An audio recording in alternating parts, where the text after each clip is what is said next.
Hello and welcome to Revelation chapter 6. We are on session 15.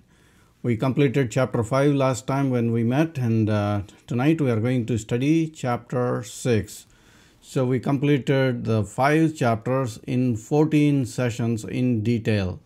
And if you are watching this video Revelation series for the first time, I would recommend that you watch the previous 14 sessions before you start here. So with that said, let's continue the revelation of Jesus Christ. So who is Jesus Christ? So I think we studied this in the first chapter. I just want to give you a glance of what we studied in chapter 1, verse 5 and 6. So Jesus Christ is a faithful witness. He is the firstborn from the dead and ruler over the kings of the earth. And in the past and present, he loved us and he washed us from our sins in his own blood.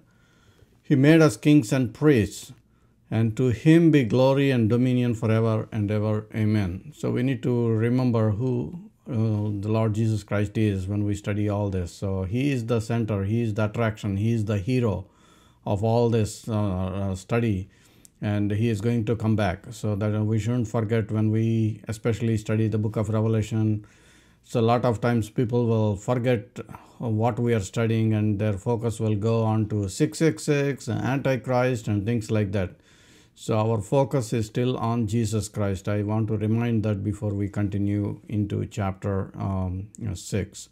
So if you remember in chapter 4 and chapter 5 and 6, for two breathtaking, soul-inspiring chapters, so chapter 4 and chapter 5, we have been in heaven. So in chapter 4, we studied the throne room of heaven, and in chapter 5, the Lamb opened the scroll, and we studied all that in the last 2 chapters. And when we get to chapter 6, the scroll has changed hands, and the right to judge and the rule of the world has been placed upon Jesus. So that is what we are going to study. Down here on the rebel planet of Earth, the tempo is increasing. So passions are rising. And evil men and seducers are waxing worse and worse. The disobedience to parents have grown up in brawling maturity, defying all authority. Men have become inventors of evil things, threatening to destroy the globe. And the time has come for God to intervene in human affairs, so judgment is given to the Son. The seals on the scroll are to be broken. So when the seals of the scroll are broken, you are going to see the judgments are poured upon the earth. And in the last session, in the last chapter we studied, there was no one to open the scroll. And John was sobbing, and one of the elders told John not to sob, and the Lamb prevailed to open the seals. So that's what we studied last time. So now we have the scroll given to Jesus Christ, the Lamb of God, and he is now ready to open the seals.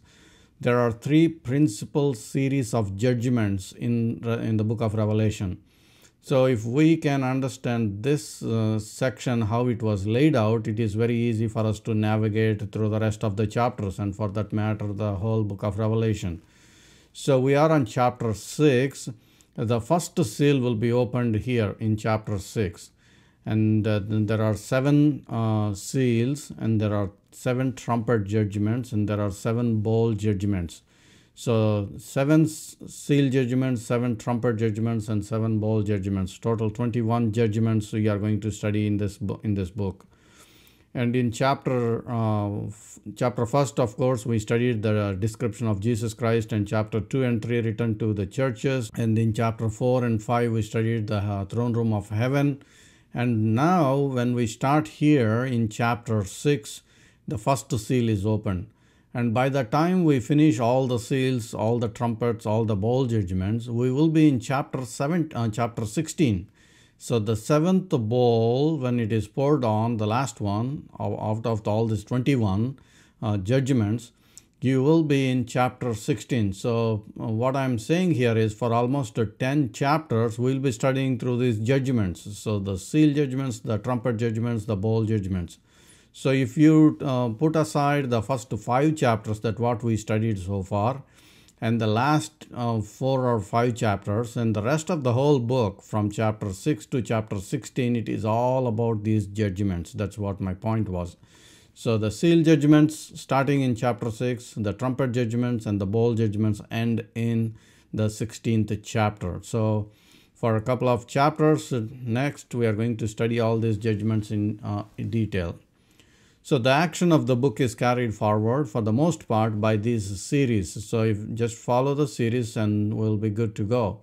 So here is a picture of a chart to show you how this is all going to unfold. So I want to remind you again, pay attention to this chart. So it will be very easy for us to navigate once again. So you have the first seal, second seal, third, fourth, fifth and sixth seal. And then there is a pause. And some other material is introduced there and something else is discussed, and then comes the seventh seal. So that's why if you pay closer attention, there is a gap between 6 and 7. And then when the trumpets start, the same pattern follows again. So you have the first, second, third, fourth, fifth and sixth trumpets, and then there is a pause. Whenever there is a pause, the chapter deals with some other material or some other vision or something or some other description, and then comes back to the seventh trumpet or the seventh seal or the seventh bowl. So I just want to highlight that, and I want you to pay closer attention to the gaps so that you know what is going on. So when we stop at seal 6, that means we will be studying something else before we come back to seal 7. Same thing with the 7 trumpets, same thing with the 7 bowls. So just pay attention to the gap between 6 and 7 seals, and between 6 and 7 trumpets, and between 6th and 7th bowls. So that is one way of showing the picture. So there is another way of showing the same chart. Sometimes it is very hard to pinpoint exactly which one is cut off and when it starts and all that. So I created another chart, at least to remind us that when the seals are started, don't think that the first seal is, when it starts, it is going to end the moment the second one starts or something like that. So it is not, these are all going in parallel. So if you see the 7 seals, the judgment, it is all going in parallel. In other words, shortly we are going to see the first seal, and we are going to see the rider on the white horse. So when the rider on the white horse starts at first seal, he is not going to go away immediately. So he is going to stay there for all the 7 years until all the seals are open, until all the trumpets, until all the bowls are open. So that is my point. So that is why I created this chart to show you that the rider on the first horse, the white horse, when the first seal is opened, he is not going to go away anywhere. So that is why I expanded the timeline, if you will, for the 7 seals until the end. So all this fits in for the rest of the whole 7-year series. And for those who attended my Daniel series, we studied about the 70 weeks of Daniel. And we studied about 69 weeks, and then Messiah was cut off and the time clock was paused. And after the time clock was paused, then the church started. At the Pentecost, the church began, and the church age will continue until the rapture. And when the church is taken away, then the program for the 70th week will start. So this 70 weeks of timeline was given not to the Gentiles. It was given to the Jewish people. You have to pay very close attention to that. It was given to Daniel's people, that is the Jewish people. And after 69 weeks, when Messiah was cut off, that was when he was crucified. And after that, when the church began, the time clock was paused. So we are not now going in that 70-week timeline right now. So when is that going to start? It's going to start after the rapture, and when the Antichrist comes on the scene. So then the 70th week will start, and then it is going to stay there for only 7 years. How do we know? Because the book of Revelation deals specifically with 7 years. It gives a detailed timeline. If you want a correction, if you have lost track of that 7 years, there is a correction in the middle at 3.5 years, at midpoint. Antichrist is going to do something remarkable that is going to make we are going to notice that. So the point is, this entire tribulation period is going to be there for 7 years. So with that said, now, so here in chapter 6, verse 1, so keep this in mind. John was in heaven. John was in spirit. He is taken up in heaven. He saw the throne room of God. He saw the Lamb stepping forward and opening up, taking the scroll from the right hand of the Father and started opening the seals. That's the background that we studied in the previous chapters. And now coming to chapter 6, verse 1. Now I saw when the Lamb opened one of the seals. So remember, there are 7 seals. And when the Lamb opened one of the seals, and I heard one of the 4 living creatures saying with a voice like thunder, "Come and see." So here, John was invited to look at what's going on. So I also mentioned or alluded to about this scroll. So the scroll I'm showing you here on this picture has all the 7 seals on one side. So you break all the 7 seals, then you read it. But some scholars think these seals were given in a different order. Like you write something on a scroll and then you put a seal and then you write some more and then you put another seal and something like that.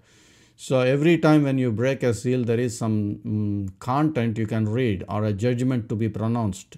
So I don't have a picture to show you that. So that's why I'm showing you a different kind of a picture where all the seals are on one side. So either way, we don't have to worry about that, how these seals are laid out on that scroll.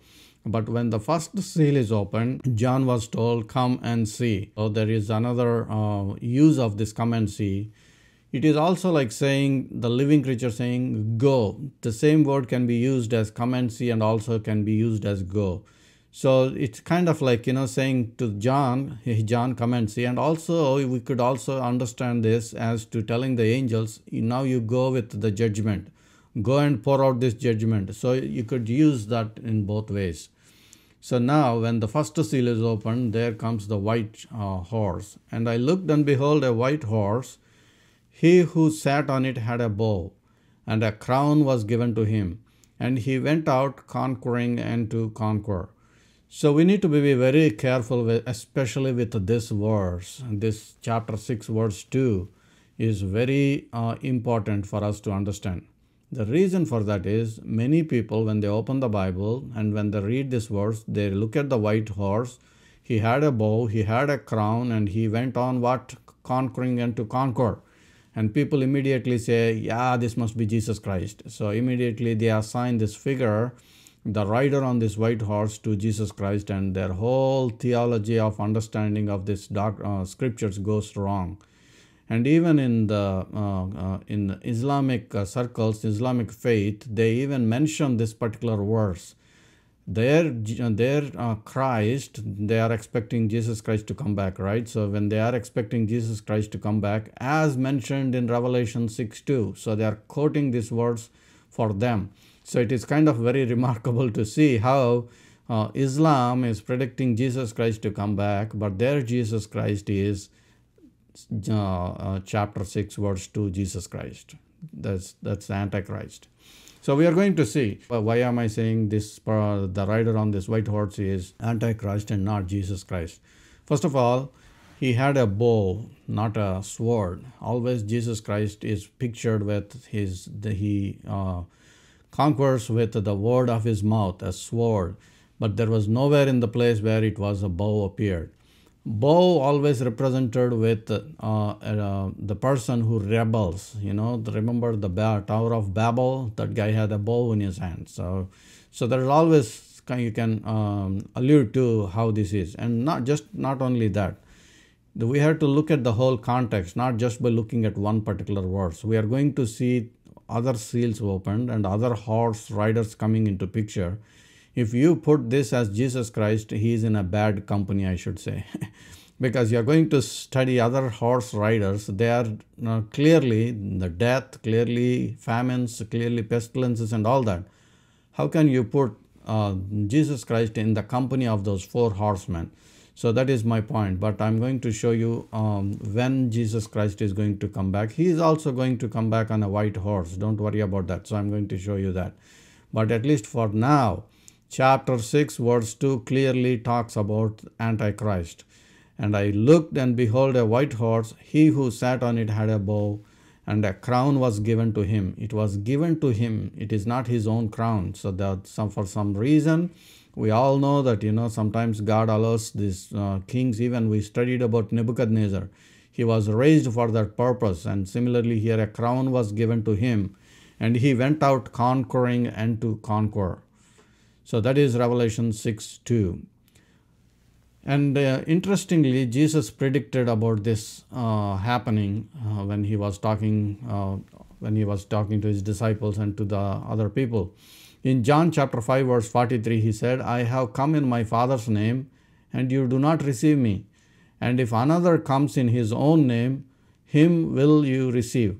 So do you see this? So Jesus is saying, I came in my name, Father's name, and you did not receive me, because, what did they do? They crucified him. But another comes in his own name, him you will receive. So when Antichrist comes, a lot of people are going to receive him. Even the Jewish people are going to receive him. That's remarkable at first.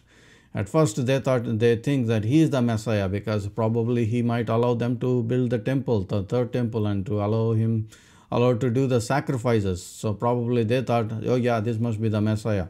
So Jesus is forewarning, actually. If you read the Gospels, there are several passages that he says that do not be deceived. And here in John chapter 5 verse 43, he says, I have come in my Father's name, and you do not receive me. If another comes in his own, you will receive. See, this is an impostor coming in the similitude of Christ, but false Christ. Some see a white horse and he who sat on it as a reference to the conquering Christ, which is consistent with the overcomer theme. Nevertheless, given the negativity associated with all of the other riders, this one is best understood as the conquering beast, the evil ruler of the tribulation period. We studied that in Daniel chapter 9 verse 26 and 27. Who is a wicked parody of Jesus. He would establish sovereignty by force. So he is going to come when the whole world is in chaos, and then he slowly starts his conquering, and finally he actually comes as a peacemaker. So that is how he's going to start. So we shouldn't get confused with this guy, the rider on the white horse, with Jesus Christ. So in Daniel chapter 9 verse 27, it says, then he shall confirm a covenant with many for 1 week. Remember that 1 week is about 7 years. We explained that when we studied the book of Daniel. I'm not going to take time to do all that here. So the 1 week is talking about a 7-year period. So then he, that is the Antichrist, he shall confirm a covenant with many nations, or especially sometimes the many refer to the Jewish people. So here he is going to make a covenant with many nations and also with the Jewish people. But in the middle of the week, that is very important, but in the middle of the week, he shall bring an end to sacrifice and offering. Then they will realize that this guy is not the true Messiah, because he is going to go and declare himself as God. So then they will realize, oh, this must be an impostor. And on the wing of abomination shall be the one who makes desolate, even until the consummation which is determined is poured out on the desolate. So there will be judgment poured upon this guy. Until the full judgment is poured upon this Antichrist, he is going to behave that way. And the time frame, we know clearly, the time frame is just for 1 week, that is 7 years. So at least we know how long he is going to drag this, or this is all going to happen. And Revelation 19:11. So I just don't want to keep you in suspense when Jesus Christ is going to come back riding on the white horse. So here in Revelation 19, now you see who is going to come back. Now I saw heaven open, and behold, a white horse, and he who sat on him was called Faithful and True, and in righteousness he judges and makes war. There is no ambiguity here who this person is. The rider on the white horse in chapter 19, Revelation chapter 19, is Jesus Christ. It is very clear because it says so. And also the description was given in verse 12, chapter 19. His eyes were like a flame of fire, and on his head were many crowns. He had a name written that no one knew. He was clothed with a robe dipped in blood, and his name is called the Word of God.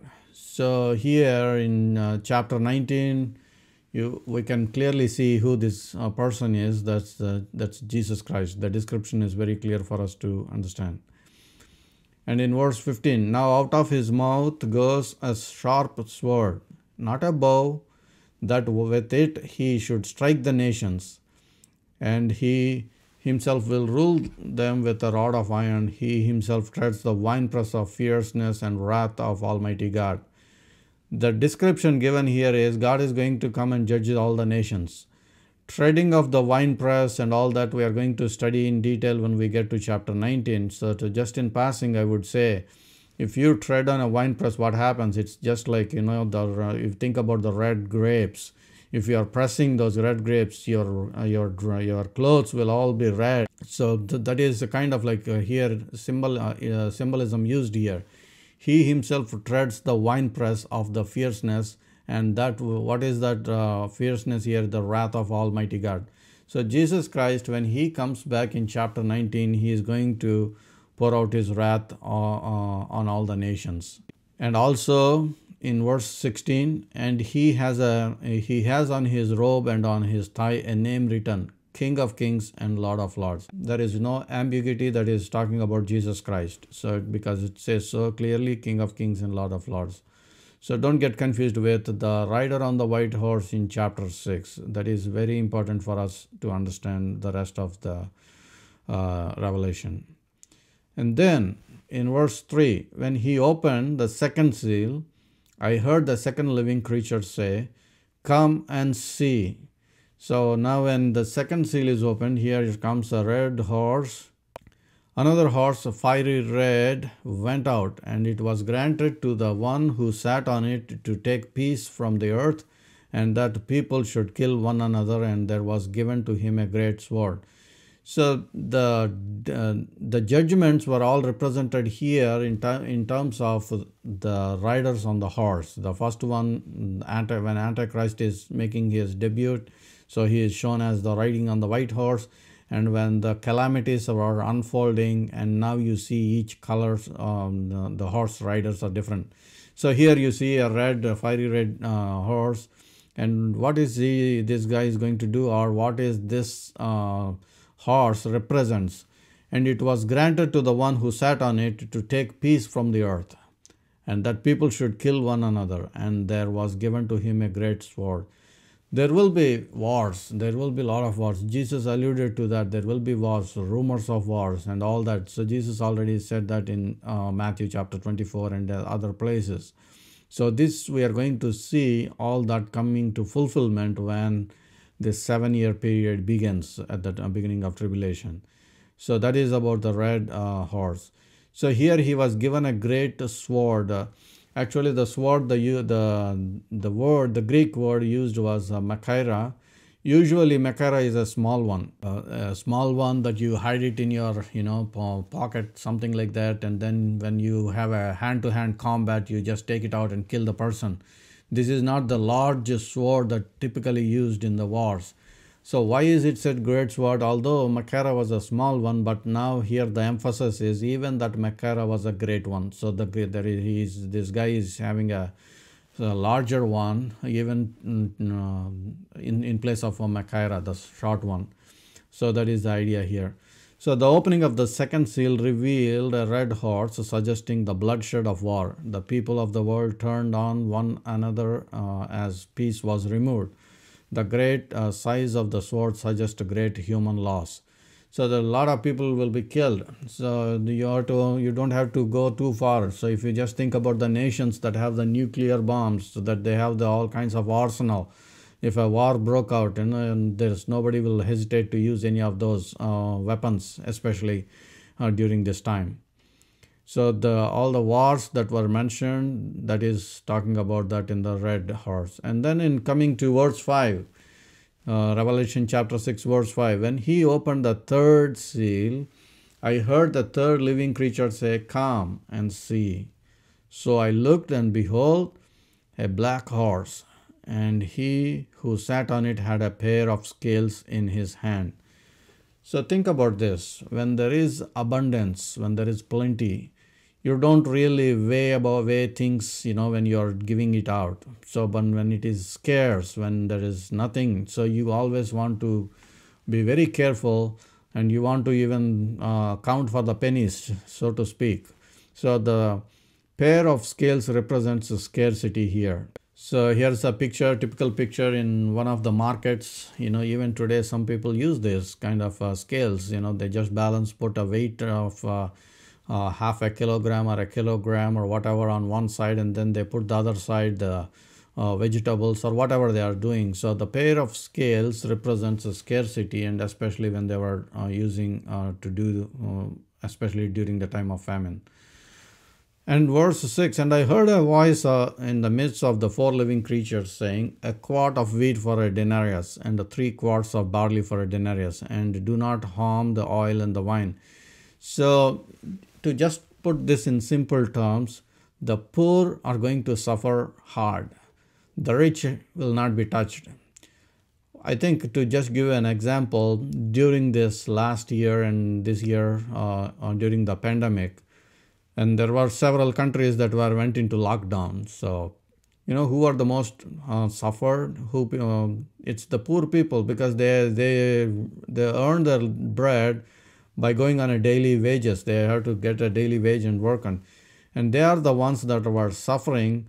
And here this is typifying exactly this is what going to happen when real situations like that comes, scarcity comes on the earth. The people, those who are suffering, are going to be the poor people. A quart of wheat for a denarius, and 3 quarts of barley for a denarius. In other words, if you work for the whole day, 1 day wages, it will just buy you 1 loaf of bread probably. That is all you can get for 1 full day of work. You can just get 1 loaf of bread. And sometimes it is even hard to, and some people are saying that they are even going for an animal food instead of buying for the food that normally available, because it is so scarce. So they will just buy anything that is available. So the idea here is it is going to be very scarce. And do not harm the oil and the wine, so which represents usually the luxuries, so that will not be touched, or they will actually prosper. So in one of the report it says that during this pandemic, the billionaires, the net worth were increased or doubled or something like that. But the people, those who have nothing, they got hurt. But on the other side, their billions were multiplied. So that is something that is going to happen when we see this in Revelation chapter 6. So here are some of the charts that I want to show you what exactly happens in the famine. Probably you can read some of these numbers. So 20 million in 1870 people died because of famine. The famine victims worldwide since 1860. This chart shows the numbers. So when famine hits worldwide, it is really going to be very drastic. It's going to really hurt people.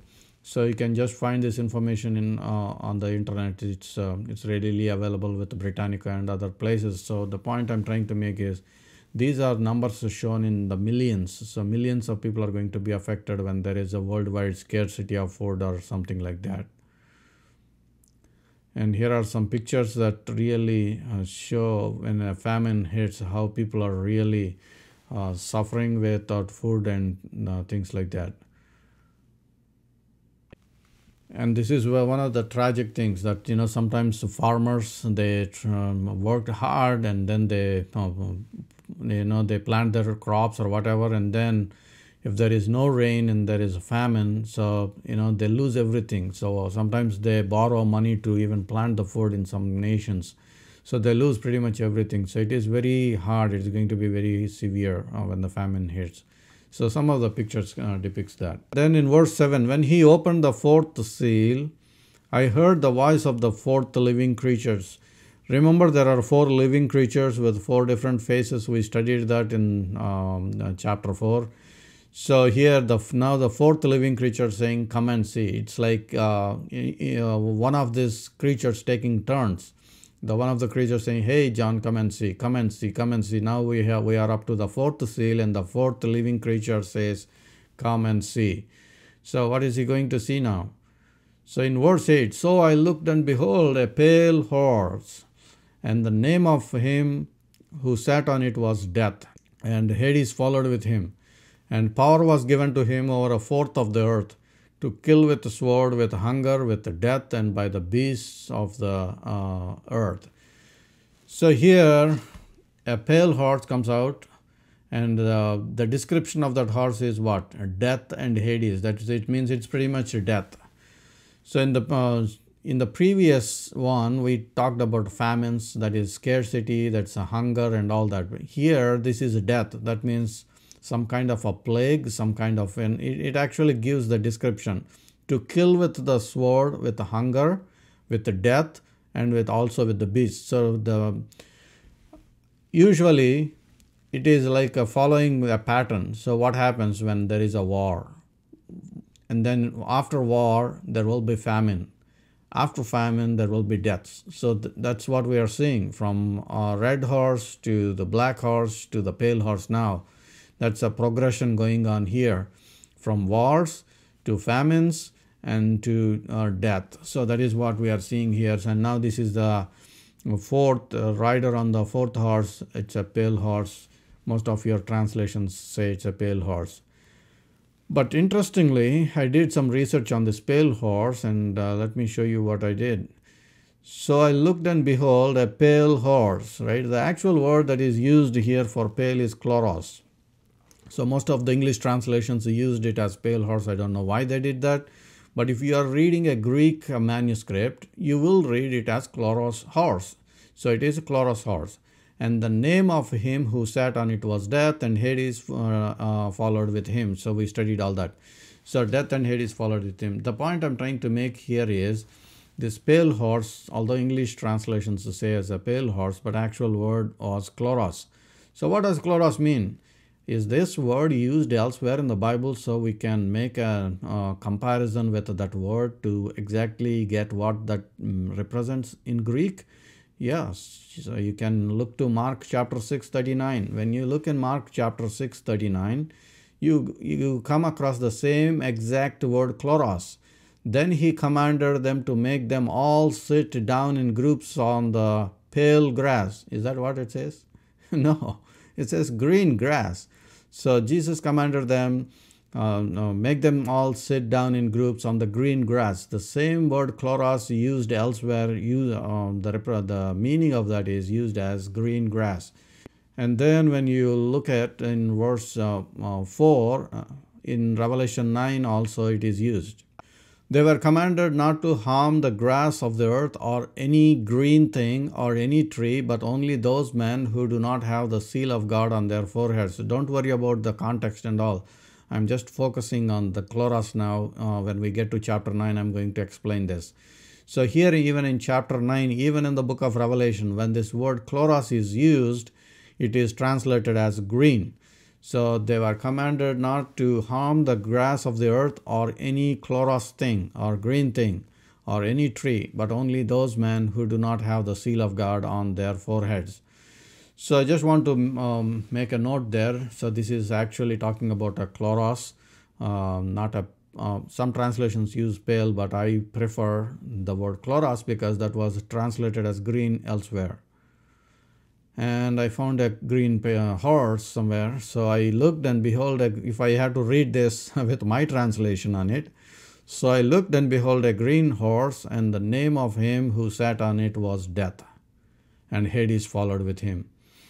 I'm going to do some connecting the dots in the coming sessions, but for now, so let's read what it is. It says chloros horse, and if you translate it the way it was translated elsewhere, it should have read, so I looked and behold a green horse, and the name of him who sat on it was Death, and Hades followed with him. Okay, so some of the plagues that happened in the past, I just want to run down, so just to give you an idea, because sometimes when we talk about all these things, we don't have a complete picture how these things can go out of hand. So the Black Plague was one of the most devastating pandemics in human history, resulting in the deaths of an estimated 75 to 100 million people and peaking in Europe in the years 1346 to 53. More than 5 million died in Mexico between 1545 and 1548 due to a viral hemorrhagic fever. 1 million died in Russia between 1852 to 1860 due to cholera. 75 million died worldwide in the 1918 flu pandemic.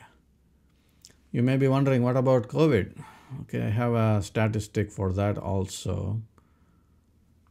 So here, I just picked this number yesterday. As of July 12th, global situation, 186 million confirmed cases of COVID and 4 million deaths. Think about that. So we just worldwide, these are the statistics as of yesterday, that is July 12th, 2021.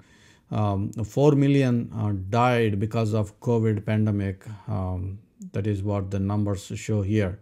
So just how horrible it was just for the past 2 years, so even travel or everything was affected. And think about that if it happens within a larger, even much larger scale or something like that.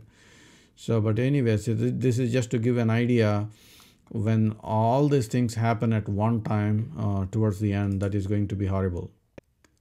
Verse 8, so I looked and behold a pale horse. So if you want to read it as green, and the name of him who sat on it was Death, and Hades followed with him. And power was given to them over a fourth of the earth to kill with the sword.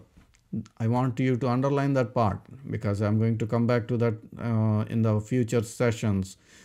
A power was given to them over a fourth of the earth to kill with the sword, with hunger, with the death, and by the beasts of the earth. They will be given power. Of course, they will be working under Antichrist. And then now they have power given to kill people. That's what it says, to kill with the sword, with hunger, with the death, and by the beasts of the earth.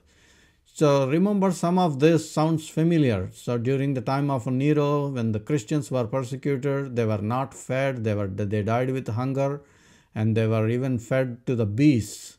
So, and they were killed by the sword. So some of this description resembles the torture that happened during the time of Nero and other emperors.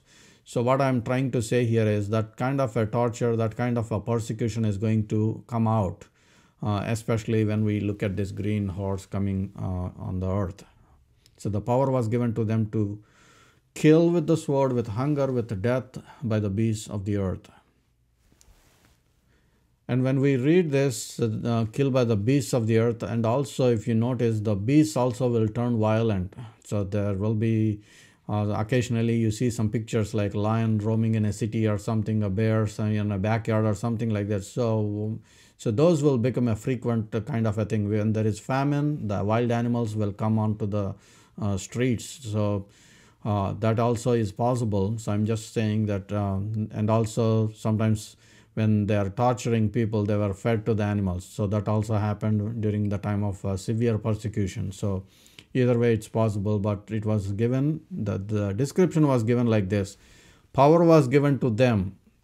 A fourth of the earth, that means how many? So you can think about it, it's going to be in the millions, even higher. To kill with the sword, with hunger, with the death, by the beasts of the earth. So far we studied all these 4 horses.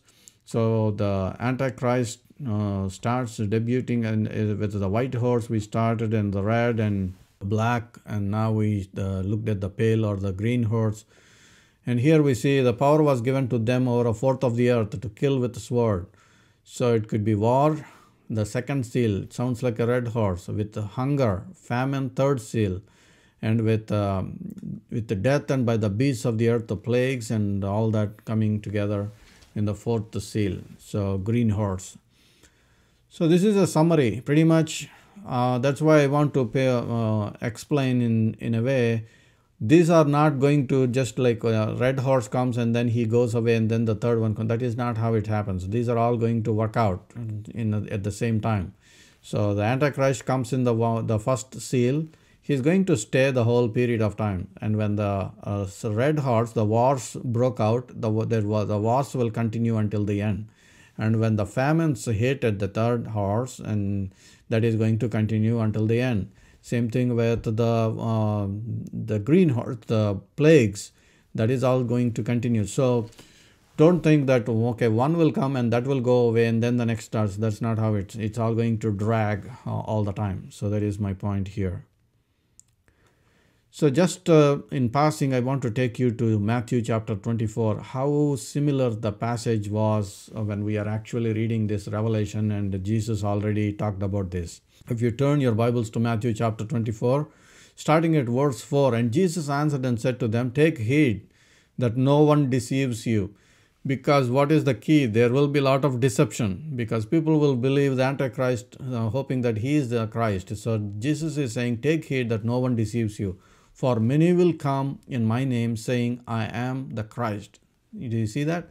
So Jesus is plainly and clearly saying, many will come in my name saying, I am the Christ, and will deceive many. Many people will follow thinking that they are following Christ, but they are actually following Jesus, the Antichrist. So you need to be very careful. It sounded like a white horse. Jesus didn't say, oh, this is white horse, but the description to me sounded like white horse. If you want to write down there, so you can write it as a white horse. That's what we are studying now. And you will hear of wars and rumors of wars. See that you are not troubled, for all these things must come to pass, but the end is not yet. For nation will rise against nation, the kingdom against the kingdom, red horse. You see that fires, the wars broke out and all that sounded like a red horse here. And there will be famines, so sounded like a black horse to me. And the pestilences and the death and Hades following all that sounded like a green horse to me here. And earthquakes in various places, and all these are the beginning of sorrows. So if these are all the beginning of sorrows, that means there is going more yet to come. So that's what it means. So that's why I gave here the first 3.5 years, birth pangs, worse yet to come, the second 3.5 years. So the first 3.5 years are the birth pangs, and the worse is yet to come, the second 3.5 years. So even the Jewish people, the first 3.5 years, they think that the Antichrist is their friend. Probably he will allow them to start the temple worship. Probably even he will allow them to build the temple if the temple was not built by then. And he will let them do the sacrifices and all that. But at the middle of that, then he stops the sacrifices and he started going to persecute them. So that is why here it says the first 3.5 years are the birth pangs, worse yet to come. The second 3.5 years are the real great tribulation, sometimes we call it. In verse 15, therefore, when you see the abomination of desolation spoken by Daniel the prophet standing in the holy place, whoever reads, let him understand. This is Jesus talking to the people when he in Matthew, the Gospel of Matthew, chapter 24. Jesus is saying, therefore, when you see the abomination of desolation spoken by Daniel the prophet standing in the holy place, first of all, you need to understand this whole thing. How can somebody see somebody standing in a holy place? So it is not possible for all to see at the same time, somebody standing in especially the Holy of Holies. That is what here it is talking about. The holy place refers to the Holy of Holies. So how does anyone see? So when Jesus is saying this, probably people might have scratched their heads. How does everyone see at the time? But now we know we have CNN, we have MSNBC and whatever BC and all that. We can look at all these channels. People will be showing live when this event happens. That is what I believe is going to happen. So one more time. Therefore, when you see the abomination of desolation spoken of by Daniel the prophet standing in the holy place, whoever reads, let him understand. We need to actually pay attention. Jesus is alluding, saying that whoever reads, let him understand, because you need to study the book of Daniel in detail to understand all this. That's what we did before, if you want to go back and watch those sessions. And in verse 16, then let those who are in Judea flee to the mountains. Okay, if you are in Judea, you can flee to the mountains. What about those who are in Florida? So those who are watching in maybe from other places, where do you run? Where do you go to flee? So the idea here is, this is clearly talking about the Jewish people. That is why I am very convinced the persecution and the 70th week is focused on the Jewish people. If it is for all the Christians, you can ask a question, simple question, say, where do the Christians flee if they are in Florida or if they are in Chicago? So where do you want me to flee, right? So that should be a normal. But here this focus is on the Jewish people, the nation of Israel. So what Jesus is saying is when the temple, the desolation, we studied this, what this abomination of desolation is. So there was, this happened in the past, and this is going to happen again. They are going to set up an idol or statue or of, that happened in the Antiochus IV.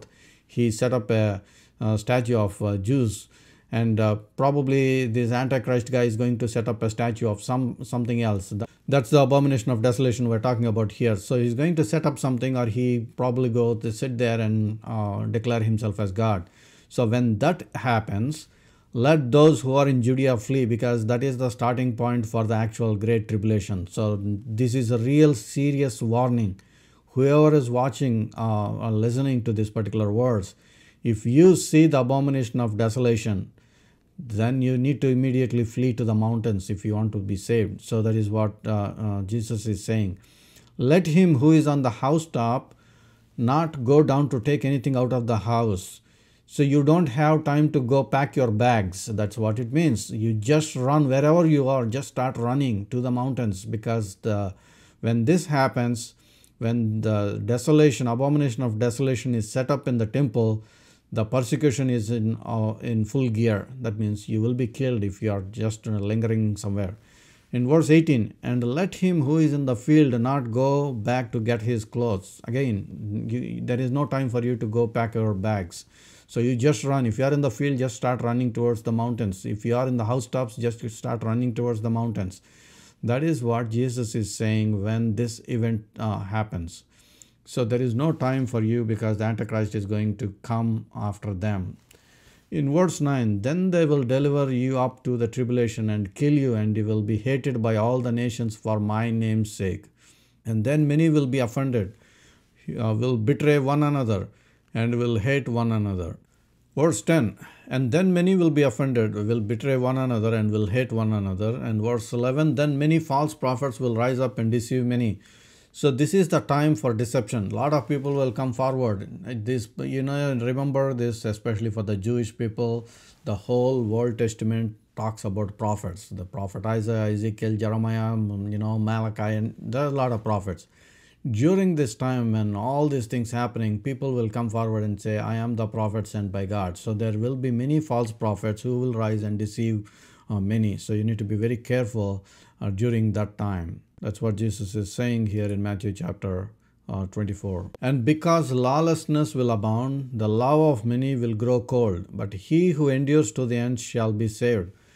So here, by the time when we get to the midpoint in the tribulation, then everybody will understand the true colors of this Antichrist. And what this passage is saying is, you need to endure until the end. So you shouldn't receive the mark of the beast. You shouldn't worship the mark. You shouldn't worship this guy. So that is, how do you endure? You just, probably they will kill you, but you endure. So don't go and worship this guy. That's the idea here. But he who endures to the end shall be saved. And this gospel of the kingdom will be preached in the world as a witness to the nations, and then the end will come. And during this time, we are going to study in the coming sessions, coming chapters, there will be an evangelistic movement even at the time, during the time of this period, during the time of tribulation, especially led by the 144,000 Jewish people. So the point is, the gospel will be preached even during the time of tribulation. That is my point. And this gospel of the kingdom will be preached in the world as a witness to all the nations, and then the end will come. So the end will come, of course, we know when the end will come. That is at the end of the 7-year period. Daniel chapter 9:27. So we keep saying Daniel chapter 9:27. What is this? So let's read that. Daniel chapter 9 verse 27. Then he shall confirm a covenant with many for 1 week. But in the middle of the week he shall bring an end to the sacrifice and offering, and on the wing of abominations shall be one who makes desolate, even until the consummation which is determined is poured out on the desolate. So until he is judged, until the judgment is poured upon this Antichrist guy, he is going to rule. He is going to torment the people during the time of tribulation. Verse 27 talks about the 1 week, which is the 7 years, and in the middle of that week, he is going to end the sacrifice.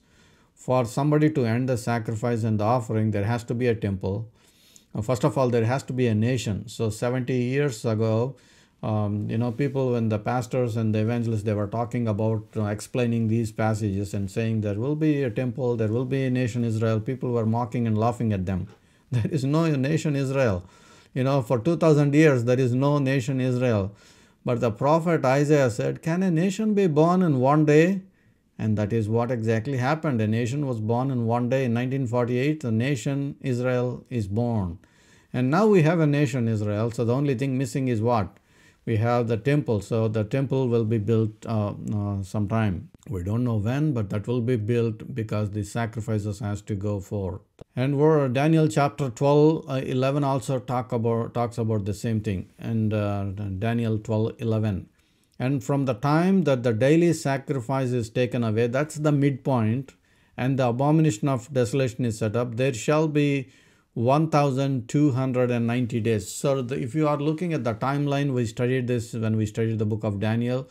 So here is a picture that is talking about, even gives the timeline, 1290 days. I explained this with the detailed charts in the book of Daniel. So if you want more detailed description of that, you can refer to the Daniel series. According to the Daniel, the abomination takes place halfway through the 70th week of Daniel. The abomination of desolation should not be associated with the destruction of the temple in AD 70. The reason I am bringing this up is sometimes people they misunderstand some things, and so what they do is they explain in such a way that all these things described in the book of Revelation happened in the past. So that is why we need to be careful. So the abomination of desolation should not be associated with the destruction of the temple in AD 70. For a number of reasons, I just want to give a couple here. The abomination of desolation in Matthew 24:15 seems to take place by surprise. Right? That's what Jesus said. So when this happens, there is no time, run, flee. But there was no surprise when the Romans came under the general Titus, who laid siege to the city for 7 months. So there was no surprise during that time. So for various other reasons. So this is not talking about what happened in AD 70. This is a future event. So don't say that it is a past or happened in AD 70. But woe to those who are pregnant and to those who are nursing babies in those days, and pray that your flight may not be in the winter or on the Sabbath. So the reason again is this is talking about the Jewish people. So if something like that happens, people will hesitate to go out if it is a Sabbath day. They don't want to journey. They don't want to, if they are nursing babies, if they are pregnant.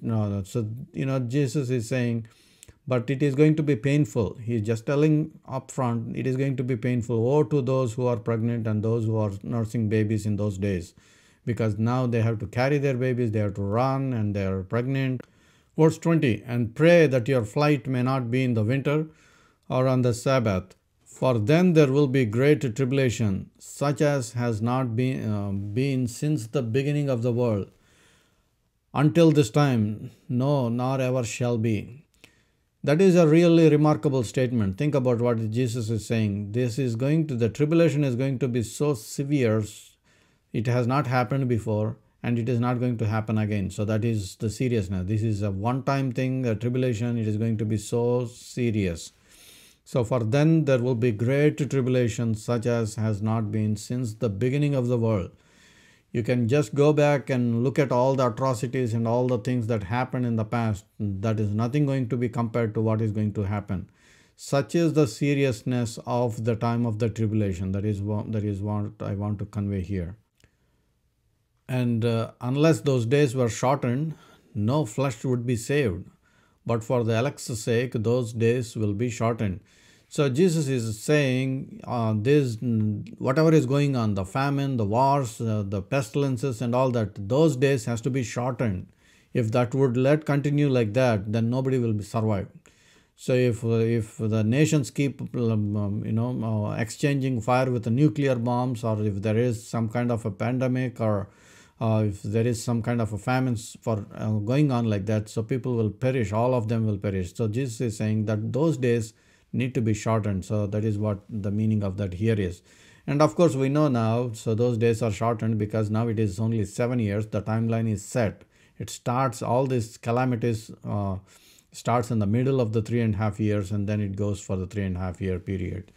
So verse 23, chapter 24, Matthew, verse 23. Then if anyone says to you, look, here is the Christ, or there, do not believe it. So again, we studied this earlier. There will be deception. People will be saying that I am Christ, follow me. And there will be a lot of following for all these fake, false Christs. For false Christs and false prophets will arise and show great signs and wonders to deceive, if possible, even the elect. See, I have told you beforehand.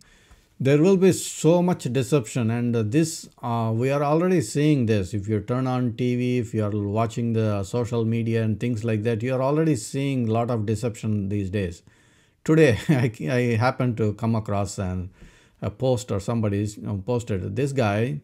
He is advertising himself as a pastor or some kind of a guy, and he is actually advertising in a newspaper, and his ad says like this.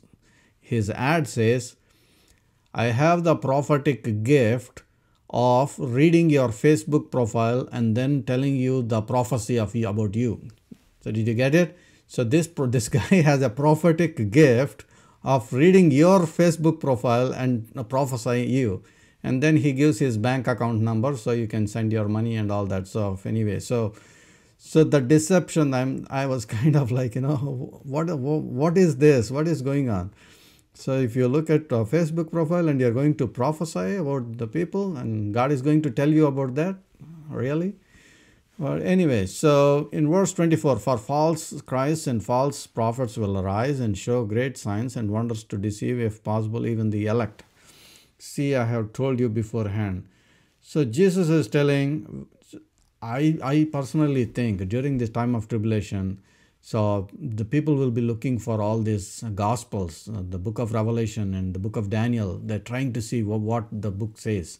And Jesus is saying here in verse 25, see, I have told you beforehand. These things will happen, so I am telling you beforehand. Therefore, if they say to you, look, he is in the desert, or do not go out, or look, he is in the inner rooms, do not believe it. For as the lightning comes from the east and flashes to the west, so also will the coming of the Son of Man be. We just studied Revelation chapter 19, how Jesus Christ is going to come back. He is going to come back on a white horse, and we studied how he is going to come back. It all happens in a flash, so that's what it says. So, but if people come to you and say, Jesus is there in the desert, or, go to this place or go to this pilgrimage, there he is, do not believe that. That's what Jesus is warning them ahead of time. And especially underline this word, he is in the desert. So, why would they say that instead of a palace so there is an interesting note I'm going to explain in the coming sessions on that. So in verse 28, for wherever the carcass is, there the eagles will be gathered together.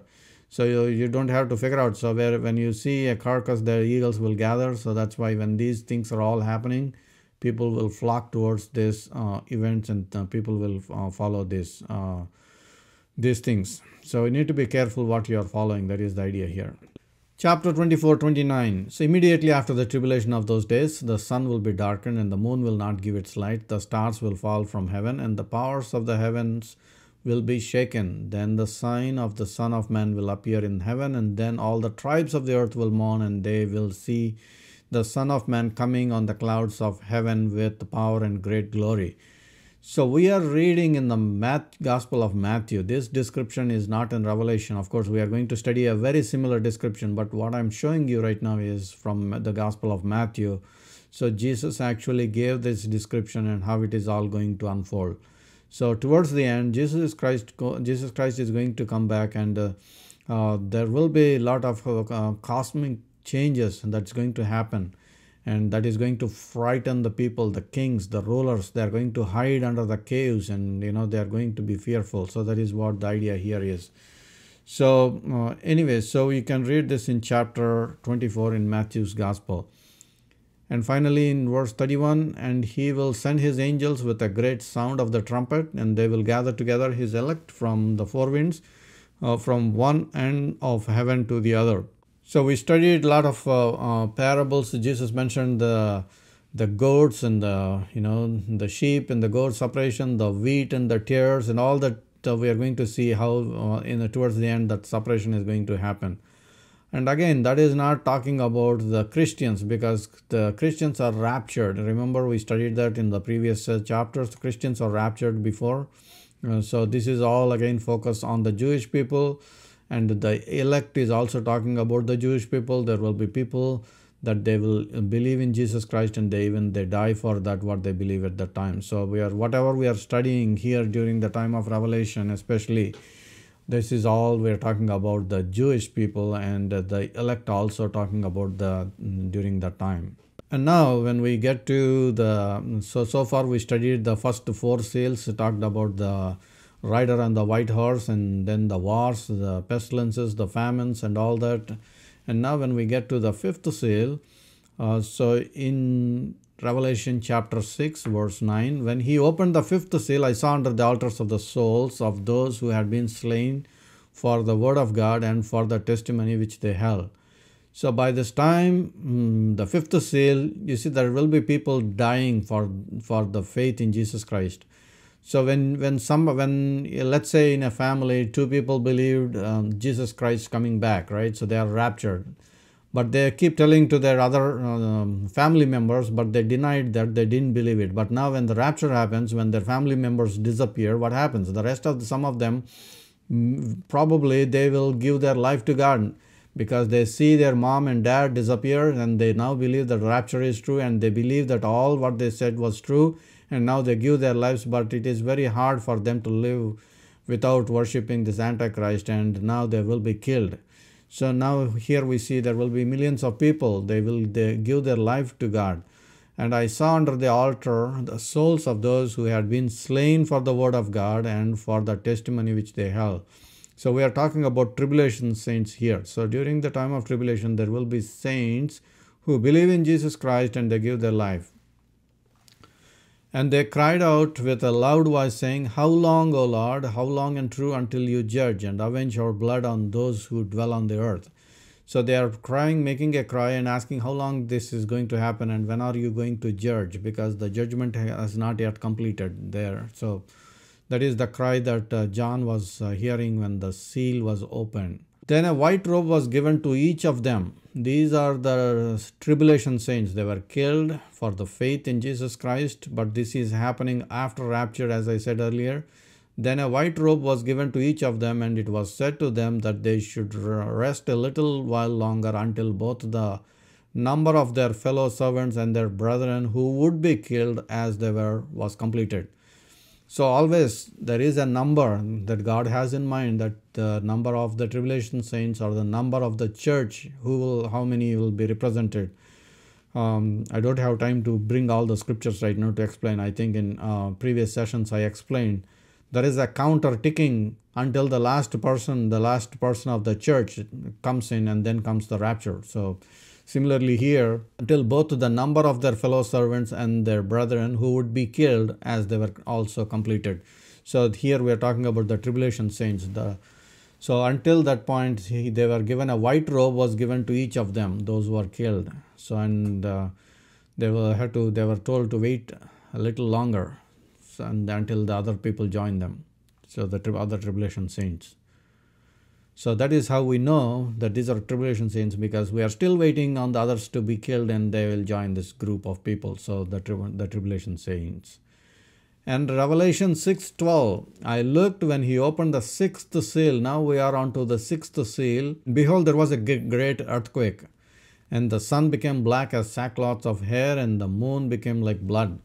So as I said, there will be a lot of cosmic disturbances. So there will be a lot of things that are going to happen during this time. Earthquakes, I believe tsunamis will happen because of earthquakes, and I believe a lot of other things will happen, and people will be terrified. If we look at a tornado or a hurricane or something like that, that itself is causing a panic, right? And think about all these things happening worldwide, so that is going to really terrify people. So this is all happening when the sixth seal is opened. Behold, there was a great earthquake. To this point, there were other earthquakes. Don't think this is the first earthquake. To this point, there were other earthquakes, but now there was a great earthquake, and the sun became black as sackcloth and hair, and the moon became like blood. So there will be a lot of things that are going to happen that will really terrify people when some things like that happen. And the stars of heaven fell to the earth as a fig tree drops its late figs when it is shaken by a mighty wind. So stars falling on the earth, some explains like this: there will be meteoroids that fly by earth so close, some even hit the earth. So all kinds of things happen. It is not that like another big planet or another big the size of earth something is going to hit, but there will be a lot of things that are falling from the sky. Maybe some kind of a debris or something. So we don't know. But and the stars of heaven fell to the earth. For a person looking from the earth, it looks like falling from the sky. Then the sky receded as the scroll when it is rolled up, and every mountain and island was moved out of its place. So as I said, there will be a lot of things that are going to happen on this earth, and that is going to cause earthquakes, that is going to cause all this cosmic disturbances. So the sky recede, like earth will change its rotation, maybe the magnetic rotation from south to north or whatever. So some people even explain that. So things like that, a lot of things are going to happen. And mountains and islands were moved out of place because of all what is going to happen during the time. In verse 15, and the kings of the earth, the great men, the rich men, and the commanders, the mighty men, every slave and every free man hid themselves in the caves and in the rocks of the mountains. That is what's going to happen. So I remember Hurricane Irma, when that was hitting Florida, it was declared as a category 5, and I still remember a lot of my friends and a lot of neighbors and many people, they closed their doors, they boarded their homes, they left Florida and they went to other places. If a hurricane of that kind of a magnitude is just coming on their way, that is what the response was. And there was no gas, the power went off, and all things happened during that time. And now multiply that by 1,000 times. Multiply that by 1,000 times. You have these earthquakes going on. And when you look at the sun, there's no sun, there's no light. And when you look at the moon, there's the blood, red blood, whatever it is, and all kinds of things are going on.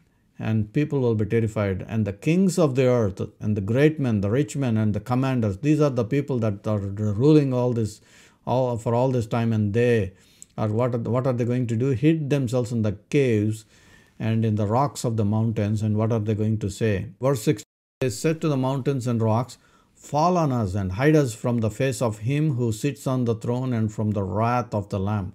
They finally realized what is happening here. They realized this is the wrath of the Lamb. So they are going to tell these rocks and mountains, hide us from the face of him who sits on the throne. Verse 17, for the great day of his wrath has come, and who is able to stand? So when we read these verses like the seal 6, we are looking like almost we have come to an end because of all these things that are happening. But as I said, there are still some things to happen. That's why I stretched the timeline as I showed you. All these things are happening, but so some of them are happening in parallel. But towards the end, this is all happening. So towards the end, you are going to see all these cosmic disturbances happening. Just to give you the layout of what happened with the 7 seals, the first 6 seals, that's where it started with chapter 6. And there is a pause. So we just studied the seal 6, but we are not going to study seal 7 because there is a pause. So in chapter 7, we are going to study something else. That's Israel is sealed, and we are coming back to 7th seal in chapter 8.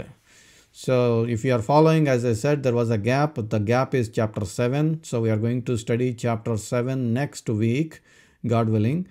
And then we will come back to 7th seal. So far we studied 6 seals. And if you just following this structure here, chapter 6, 6 seals, and there is a pause. That pause is dealt in chapter 7. And then we are going to come back to the 7th seal, and which will be studied we are studying in chapter 8. So once again, I want to show you so you get a clearer understanding of the picture what we are talking about. If you look at the 7 seals, the first 6 seals, we just completed the 6th seal, all the 6 seals. There's a lot of events happening, but then you see the trumpets and also bowls all almost like starting in parallel, but it is all the 7 seals time frame is stretched until the end. That is the idea here. So just in closing, I want to show you, this is the news from, I was just looking at the news. I was kind of amazed what's happening around the world. Sometimes we don't even pay attention. This is July 13th. If you just Google it for birds sick and dying, you see number of articles. There are thousands of birds that are just dying without reason in the East Coast. So this is in the news yesterday and today. I'm just talking about yesterday and today's news. Not even something from the past. This is all happening right now. I don't know what to make of this, but I'm just saying things are happening. Sometimes we don't even know how bad things are. So, and then if you look at the Florida news, the manatees have died in the first half. This is the highest number that they have died in 2020. This is July 12th news. This is yesterday's news. At least 841 manatees have died between January 1st and July 2nd, surpassing the previous record. So, and then if you look at the next 614 tons of dead fish. This is July 13th. That is today's news in St. Pete. So if you are looking for this kind of news, you know, there's all kinds of things are going on. And then another news, lightning strike kills 76 people. This is not 1 year or something. This is one day. They're talking about one day in different parts in India. And at one place, actually 17 people died just in one place. So lightning strike kills 76 people. So just to give you what is happening now, this is just July 12th and 13th. And think about all that, you know, what is going to happen in the tribulation. So I'm not trying to scare people, but I'm just trying to say this, we are trying to see the birth pangs. That's what my point is. We are trying to see the birth pangs. Thank you for watching. We will continue to study Revelation chapter 7 next week. If you like this video, please like it and share it with your friend. And if you haven't subscribed to these videos yet, please do subscribe. Again, see you next week with Revelation chapter 7. Thank you.